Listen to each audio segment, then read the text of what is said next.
as we all know, this area was truly developing in the 60s and 70s into, hockey was, when you heard East Hants Penguins, you knew that you were in for a good game. And Dennis and that midget team of ours was certainly part of the evolution of the East Hants Penguins. We set records in the league that year for consecutive victories. Dennis was the top goaltender in the league. Truly, when it come down to winning the championships, it was our goaltending, which was Dennis, that got us through those close games. What made us most proud, one of the teams that we took out in the provincial championship was, of course, the Truro Bearcats. And that was a rivalry that started in midget and carried right through to junior hockey and beyond. There was always a huge rivalry between the East Hants Penguins and the Truro Bearcats. And we were able to defeat them not only at the provincial level, but when Dennis and the rest of us donned our skates at the Maritime Championships that were hosted in Prince Edward Island that year, the runner-up in the province came along and competed, and we actually ended up facing the Truro Bearcats in the championship game and defeating them 3-2. And Dennis was once again outstanding in nets that particular game. Well, Truro and East Hants had a great rivalry before Dennis and I started playing junior. East Hants won the league championship in '69, and then Truro won it in '70 and '71. And I might be wrong on that, but I think they were in the finals against each other all 3 years. So it was a fantastic rivalry. Both rinks were packed all the time, and Dennis and I would have been playing midget hockey then and came along and sort of born into that, if you will. Dennis was a fiery competitor, to say the least, and he certainly got very motivated, I think all the time, but especially to play Truro. Truro had the more recent success than the Penguins had, and I think the Penguins were very interested in knocking the Bearcats off their perch. The Canada Games was coming about, and Nova Scotia Hockey had to decide how to send a representative team. Not long before that, Sport Nova Scotia had split the region into the province into 6 regions, and we were the Fundy region, and it comprised the junior teams in Amherst, Truro, and Hants East. They selected Huey Madison, who'd had a lot of success as the Bearcats coach, to coach the team, and he picked a team to represent the Fundy region out of those 3 junior teams. So there's players from Truro, East Hants, and Amherst on the team. There was a tournament between Christmas and New Year's in Truro, and all 6 teams were there. It was supposed to be a fait accompli for the Halifax-based team. They had a team that was comprised almost completely of collegians. A lot of big names, Freddie Cuvalier, Mike Malance, and Mike Backman, people who went on to play in the NHL, actually, and they were on that Halifax, or the Central Region team as it was known. We beat them twice, once in the round robin and then once again in the final. Don't hold me to this, but it might have been 5-3 both times, and won the right to go to Alberta.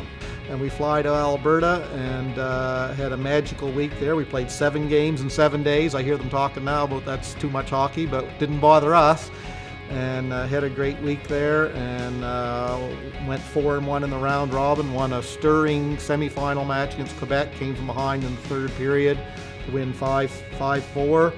Henderson tried to play it back to the point, but it's dumped to center ice by Quebec. Pass over on the right wing now to Bouchard. Bouchard centers it right in front. A great save by Peterson as he took it off the stick of Chaussee. Cummings, a pass over to Giffen. Giffen to Henderson. Henderson going in alone. Gets around the goal and he scores as Dubois came out of the goal. And Henderson made the move to go around him and put it in. And Nova Scotia, for the first time in this game, has moved in front. The score is 4-3. 33 seconds remaining in the game. Now it's Bouchard starting out again. Bouchard on the right wing. The goaltender is out. Bouchard cutting right in, and it's cleared off to the corner by Peterson. It's centered in front and then played down the ice. So with just 6 seconds left, in across the line. The play broken up by Nova Scotia. In the corner, there's the buzzer. The game is over, and Nova Scotia wins it by a score of 5-4. A delirious squad of Nova Scotia players, and they have assured themselves of at least a silver medal with this come-from-behind 5-4 win over Quebec. A happy Hugh Matheson, the scoring hero of the game. Henderson with a 3-goal performance in the 5-4 win. A lot of people don't realize, but in Bantam Ball, it was the Stewiacke Bantams that defeated the Brookfield Elks and Rob Putnam for the provincial championship, and that team went on to the Maritime Championships in Logieville, New Brunswick, and the championship game with Dennis as our pitcher, we won that game, and Dennis pitched probably one of the best games of his life on that day. So of course, by the time we reach junior age, myself, Dougie Holland, Dennis Peterson, and a bunch of us that played on that Bantam team were now playing for the Brookfield Junior Elks. Robbie Putnam was the number 1 pitcher and Dennis Peterson was the number 2 pitcher, but in my heart, Dennis was still number 1. And we went on at the Brookfield Junior level to win the Maritime Championship in Prince Edward Island. Well, first of all, Dennis was on a very good team, the Brookfield Elks. It was like a culture of winning with those guys. They, every year for a number of years, they were away to the Nationals. And to be a player on a team as good as Brookfield, you had to be a good player or you wouldn't be there to start with. He worked so hard. He worked to make himself a good senior ball player on championship teams.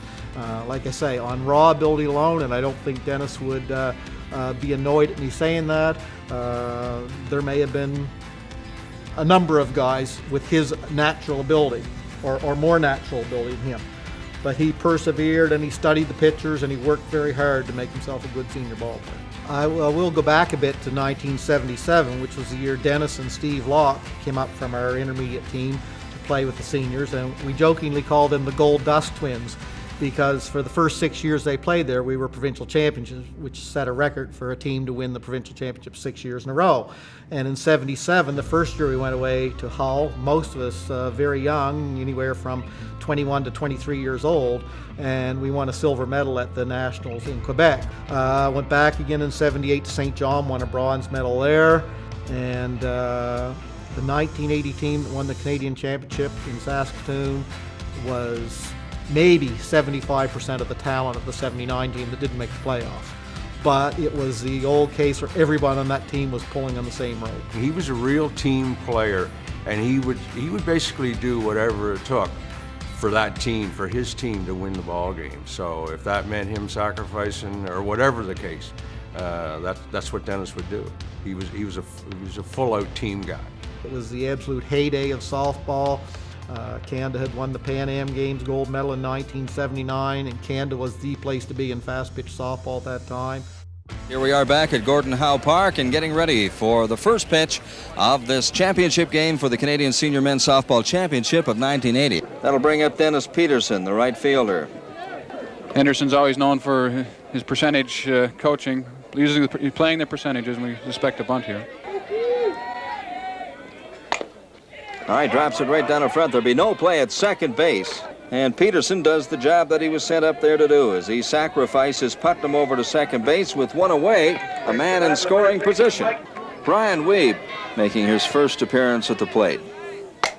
And he chops this one. Is it long enough? Oh, a good running effort there by Dennis Peterson in right field. And that could have been trouble. So Healy and the Brookfield Elks of Nova Scotia now are just one pitch away from the 1980 Senior Men's Softball Championship. And here comes the pitch. Strike three, struck him out. And Nova Scotia, the Brookfield Elks, have won the 1980 Canadian Senior Men's Softball Championship. And they have a right to be a happy lot, Bob. Well, they've just played Super Bowl all week. You can see how happy they are right now. And it's been a real team effort. Great champions. I guess with Dennis, you just knew when you were competing against him that you were going to have to do everything in your power to beat him, because he was just so focused. He was very knowledgeable. He knew how the game was supposed to be played, whether it was ball or hockey, And he was just a battler. He was very, very passionate. You know, he would walk through a wall for his team if he had to. That's just the way Dennis was. I don't know of another individual that I grew up with and participated in sports with that has made that type of an accomplishment. Dennis deserves full points because I know he did it through hard work and dedication. It didn't come easy, but the effort was always there. And you knew when Dennis Peterson stepped on the ice or stepped on that mound, you were going to get full participation, and he was one gritty individual. Well, I know Dennis very well, and I know how happy he was to win that gold medal in 1980 and how proudly he wears that Canadian Championship ring. And in some ways, he's kind of the embodiment of Hants East sports, playing on a number of teams, both hockey and ball, in Hants East, that he played leadership roles in. And he certainly is being rightly recognized going into the East Hants Hall of Fame. As far as Dennis's legacy is concerned, when you look at Dennis's complete body of work, starting with the junior Elks fastball team and playing goaltender for the East Hants Penguins in junior, all the way up to the senior Elks fastball and senior hockey coaching, Dennis has definitely left his mark not only locally and provincially, but at the national level as well. And I believe that this appointment of him to the East Hants Hall of Fame is well deserved, and he couldn't come to a nicer guy. I'm so happy for him. I think it's amazing that he's going to be recognized and inducted into the East Hants Sports Hall of Fame. I'm so happy for him. 2018 East Hants Sport Hall of Fame inductee, Dennis Peterson.